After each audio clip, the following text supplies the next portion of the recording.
This is the one of the largest social security organisations in the world. आप समझ सकते हैं करोड़ों करोड़ों लोगों का ट्रांजैक्शन, उनके नॉमिनीज, बेनिफिशियरीज, चीजों का रिकॉर्ड रखना, कोई किसी तरीके की डिस्प्यूट हो जाए तो उसको सेटल करना, डिस्पोजल ऑफ क्लेम्स को लेकर के। माने बताए तो 7.7 करोड़ तो सिर्फ यहाँ पे सरकारी नौकरी में है। प्राइवेट नौकरी में सोच लो कि कितने लोग हैं। ठीक है, इतने बड़े वॉल्यूम ऑफ ट्रांजैक्शन इसके यहाँ हमेशा होता है, right? So EPFO is an autonomous body. You need to remember EPFO is an autonomous body which works under the labor Ministry of Labor and Employment.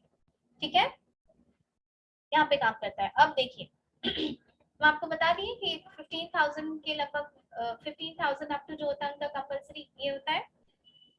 अब देखो कुछ इंडस्ट्रीज ऐसी भी है, जब आप पढ़ेंगे जानेंगे तो, कि कुछ इंडस्ट्रीज ऐसी भी है जहाँ 12 नहीं 10% होता है, पर उससे आपको मतलब नहीं है।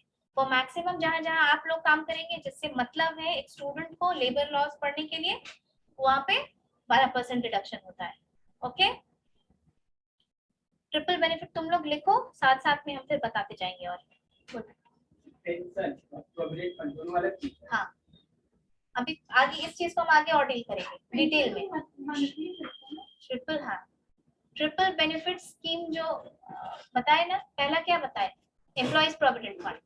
प्रोविडेंट फंड तुमको क्या समझाए, प्रोविडेंट फंड का पैसा इकट्ठे लमसम अमाउंट तुमको मिलेगा रिटायरमेंट के बाद, और पेंशन मिलेगा जो हम शुरू से कटवाते हैं। हाँ, वो तुम्हारा पैसा है।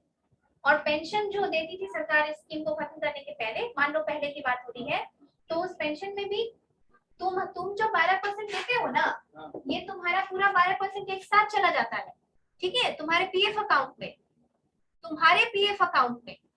लेकिन जो ये देती है, एम्प्लॉयर जो देती है पैसा, उसका मेजॉरिटी यानी इसका 8.33% ईपीएस में जाता था जो तुमको पेंशन मिलता था। समझ में आया? और बाकी जो 3.67% बचा, ये जाता था तुम्हारे प्रोविडेंट फंड। इसका मतलब प्रोविडेंट फंड का अमाउंट बढ़ गया, बट जो मंथली मिलता था वो घट गया, इसीलिए इतना हाहाकार मचा। हम एक बार में इतना बड़ा अमाउंट मिलेगा भी तो वो तो खत्म होगा ही ना। तुमको समझ में आई बात? नहीं समझ में आई? देखो चार्ट बनाएंगे, इस चीज को पेंडिंग रखो, हम नेक्स्ट क्लास में और डिटेल्स में जब वहां तक आएंगे तब हैव पेशेंस। ओके, अच्छे से एक्सप्लेन करेंगे। लिखिए, टॉपिक लिख लिए, next you write down. In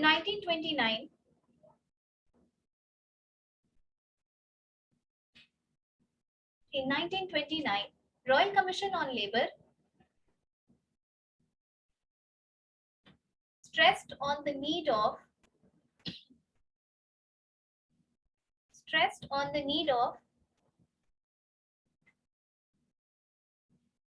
formulating scheme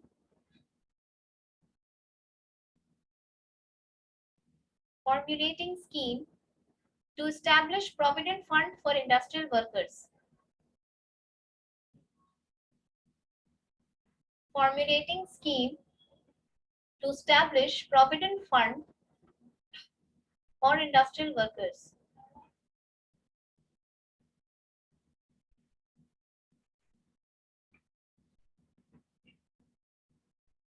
For industrial workers. It started off as voluntary participation.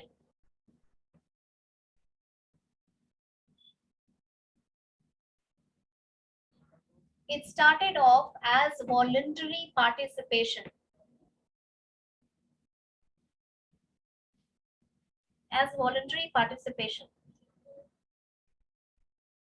But the general response was not encouraging.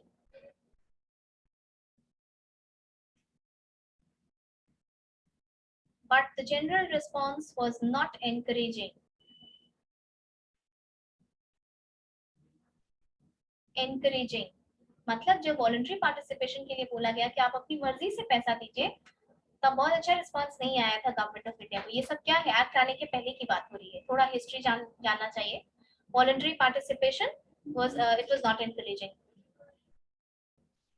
To test such a scheme in a restricted manner, to test such a scheme in a restricted manner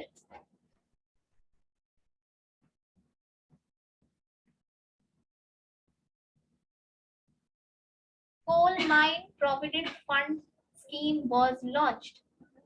Coal mine, कोयले के खान में पहली बार किया गया था. Coal mine provident fund scheme was launched in 1948.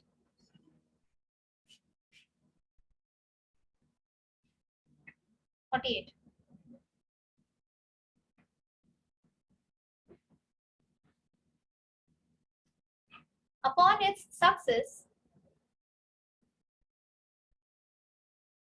Upon its success, there was a demand for further expansion to other industries. Upon its success, there was a demand for further expansion to other industries.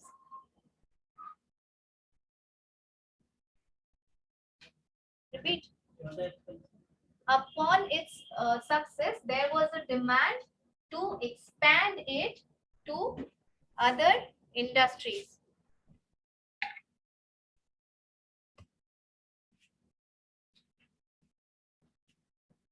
Introduction.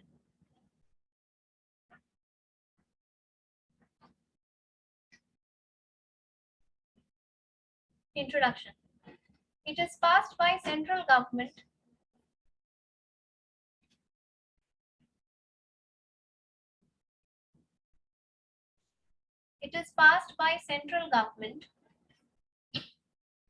so it extends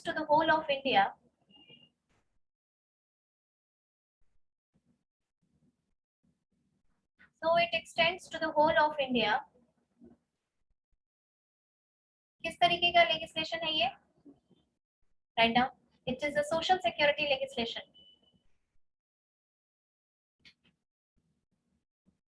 It is a social security legislation.